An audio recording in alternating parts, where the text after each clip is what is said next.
Les États-Unis mènent une guerre contre le Venezuela. Il n'y a plus de débat à ce sujet. Ce n'est pas une hypothèse. C'est en train de se produire et Donald Trump intensifie la guerre contre le Venezuela. Les États-Unis. L'armée a déjà tué des dizaines de Vénézuéliens lors de frappes contre des bateaux dans les eaux internationales, sans accusation ni procès. Ce sont des exécutions extrajudiciaires qui ont été condamnées par des experts de l'ONU, spécialistes du droit international. Et parmi les victimes de ces actions illégales des États-Unis, on compte des citoyens de Colombie et de l'État caribéen de Trinité et Tobago. Ainsi, l'administration Trump tue des innocents de différents pays dans le cadre de cette guerre contre le Venezuela. Et chaque jour, Donald Trump intensifie ses attaques contre le Venezuela et menace de renverser le président vénézuélien Nicolás Maduro. Je vais lire ici une partie d'un rapport, un rapport d'ABC News publié le 16 octobre, qui souligne comment les États-Unis, l'armée fait désormais voler des bombardiers B-52 au large des côtes du Venezuela dans ce qu'ils appellent une démonstration de force. C'est une menace de bombarder le Venezuela pour renverser le gouvernement vénézuélien. Je lis ici un extrait d'ABC News, je cite, « En moins d'une semaine, le président Donald Trump a menacé d'attaquer à l'intérieur du Venezuela, confirmé la poursuite d'opérations secrètes dans le pays et ordonné à des bombardiers capables de larguer des armes nucléaires de tourner en rond au large de ses côtes, dans ce qui semble être une démonstration de force sans précédent destinée à faire pression sur le président vénézuélien pour qu'il démissionne. » Et ensuite, l'article a noté que le 16, les États-Unis a lancé sa 6e attaque meurtrière par bateau dans les Caraïbes, tuant davantage de Vénézuéliens sans inculpation, sans procès. Parallèlement, Donald Trump a admis avoir autorisé la CIA à mener des opérations de déstabilisation à l'intérieur du Venezuela pour tenter de renverser le gouvernement constitutionnel du Venezuela, reconnu internationalement. C'est un acte de guerre flagrant contre le Venezuela. Et si vous connaissez un tant soit peu l'histoire de la CIA en Amérique latine, vous savez que la CIA a soutenu des escadrons de la mort qui ont commis des crimes contre l'humanité, comme les Contras au Nicaragua dans les années 1980. La CIA a également commis directement des crimes de guerre. La CIA a posé des mines dans les ports du Nicaragua dans les années 1980. Et il y a eu une affaire devant la Cour internationale de justice accusant les États-Unis de violer le droit international et de commettre des crimes de guerre. Et les États-Unis ont perdu cette affaire. La Haye a statué en faveur du peuple nicaraguayen. De plus, la CIA a soutenu des dizaines de coups d'État militaires en Amérique latine contre des dirigeants démocratiquement élus. Comme, de façon célèbre, en 1954, la CIA a renversé le président guatémaltèque de gauche, démocratiquement élu, Jacobo Arbenz, au nom de la United Fruit Company, cette entreprise américaine.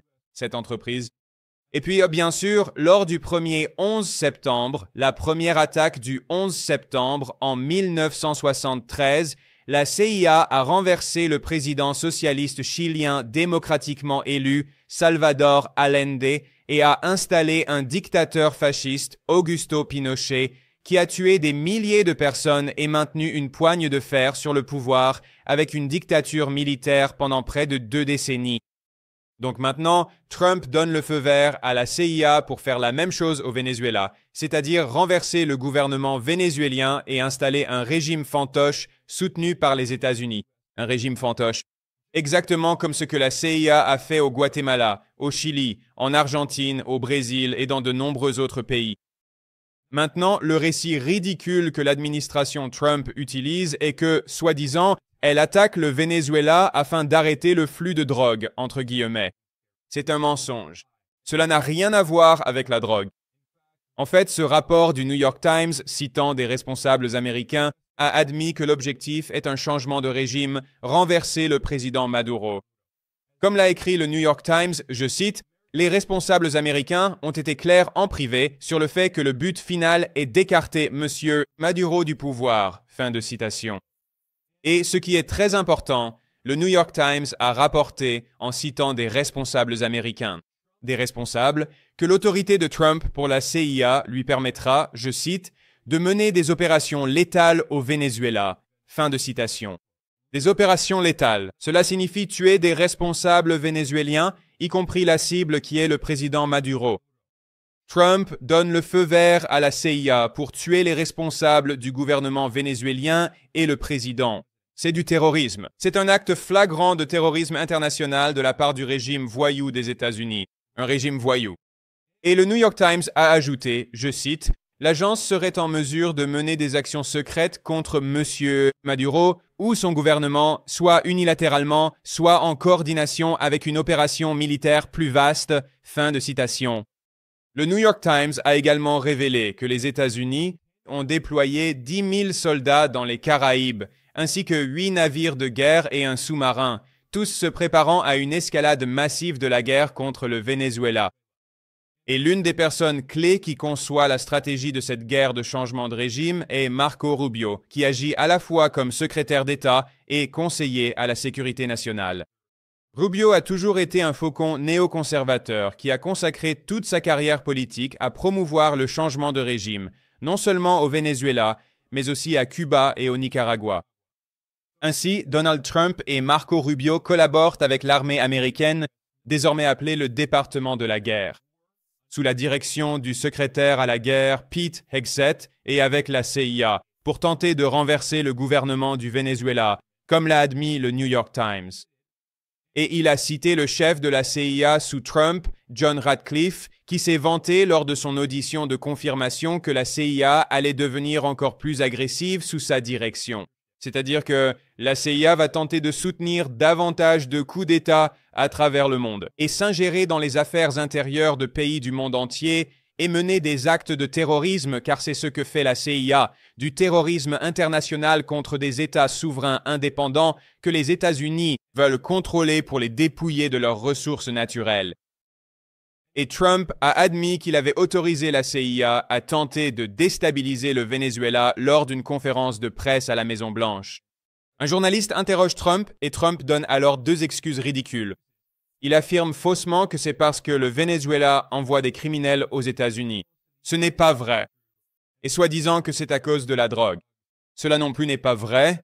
C'est un autre mensonge utilisé pour justifier cette guerre. Et ensuite, le journaliste demande à Trump s'il a donné l'autorisation de tuer le président Maduro. Et Trump refuse de répondre à la question. Mais nous savons, grâce au New York Times, que oui, il a donné son accord pour que la CIA tue des responsables vénézuéliens.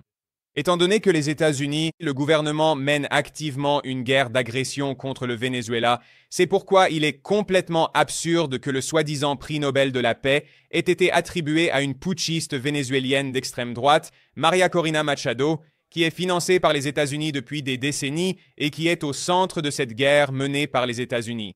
Gouvernement depuis des décennies et se trouve au cœur de cette guerre contre le Venezuela. Or, immédiatement après que cet extrémiste a remporté le soi-disant prix Nobel de la paix, CNN l'a interviewé et Machado a admis ouvertement qu'elle soutient la guerre menée par les États-Unis contre son propre pays. La soi-disant lauréate du prix Nobel de la paix appelle ouvertement à davantage de guerre et elle réclame une escalade de l'intervention des États-Unis, des attaques militaires contre son pays, et elle appelle d'autres pays d'Europe et d'Amérique latine à rejoindre la guerre menée par les États-Unis contre le Venezuela dans une soi-disant coalition internationale, exactement comme pour la guerre en Irak. Or, CNN est habituellement un fidèle porte-parole de la propagande des États-Unis, du gouvernement. CNN a docilement soutenu chacune des guerres d'agression menées par les États-Unis contre l'Irak, la Libye, la Syrie, le Yémen et l'Iran. La liste est longue. Mais comme CNN est un média anti-Trump, il leur arrive parfois d'admettre la vérité à contre-cœur.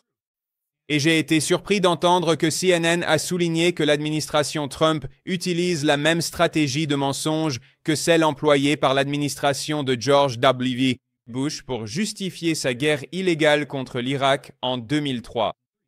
L'administration Bush a faussement affirmé que Saddam Hussein possédait des soi-disant armes de destruction massive ou ADM.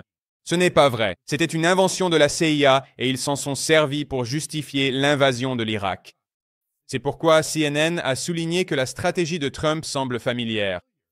Trump affirme à tort que le Venezuela serait soi-disant au centre du trafic de drogue. Et dans cette interview que CNN a réalisée avec la putschiste financée par les États-Unis, Maria Cunha Machado, CNN a souligné que l'ancien principal responsable de l'Amérique latine dans l'administration de Joe Biden, qui s'appelle Juan Sebastián González, a admis que le Venezuela n'est pas un grand producteur de drogue.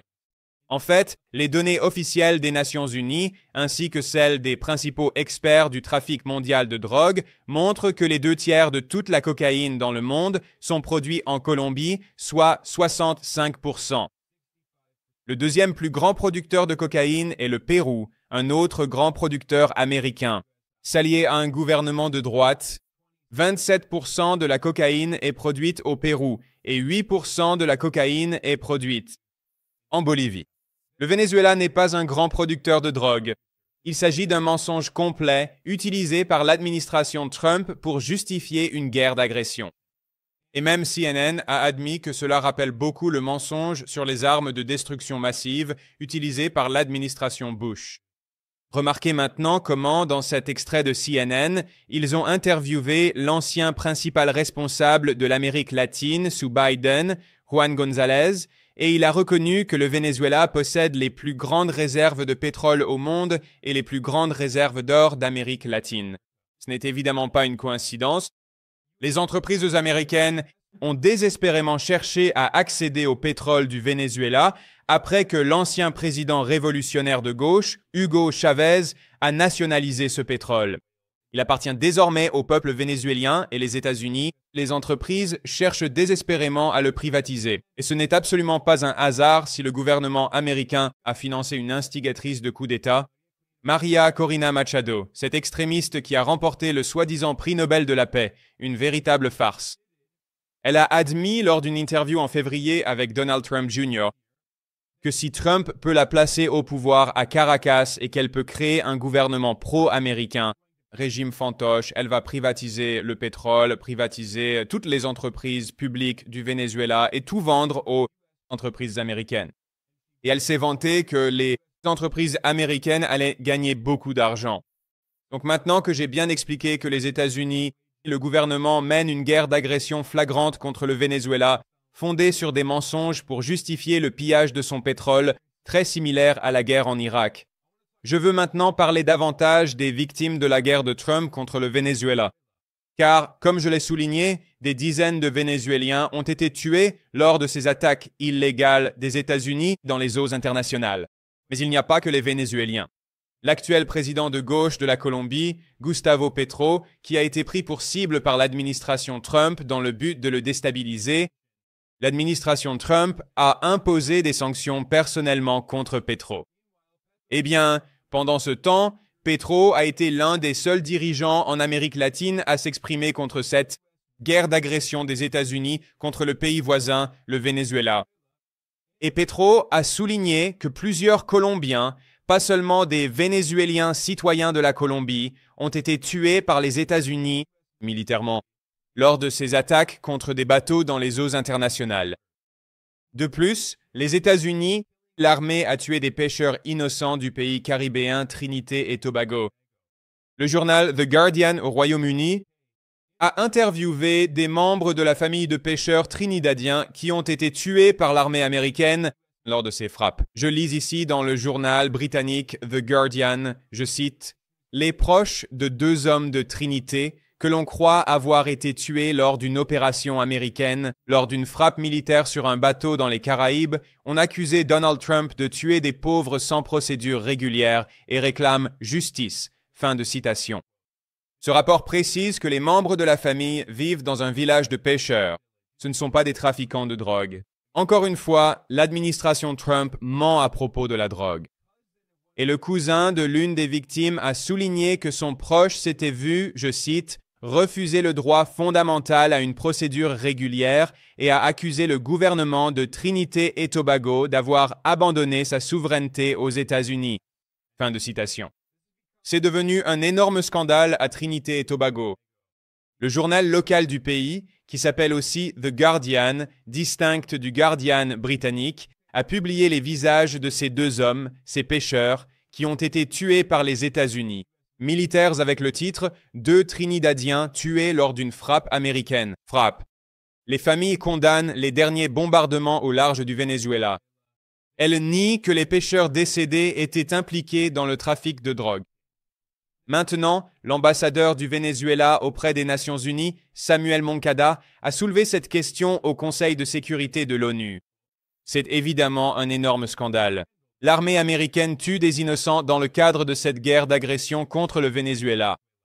J'ai l'impression de vivre dans un monde dystopique à l'envers, parce que le gouvernement américain tue des innocents, menant une guerre d'agression. Et pendant ce temps, le chef du coup d'État au Venezuela, soutenu par les États-Unis, une marionnette qui veut vendre les ressources de son pays aux entreprises américaines et qui appelle à une invasion de son pays par les États-Unis, s'est vu décerner le soi-disant prix Nobel de la paix. Et pendant ce temps, des think tanks occidentaux comme Chatham House, le think tank britannique financé par les gouvernements occidentaux, publient des articles intitulés « Le prix Nobel de la paix est important pour le Venezuela, mais il reste encore beaucoup à faire avant que Maduro ne soit évincé ».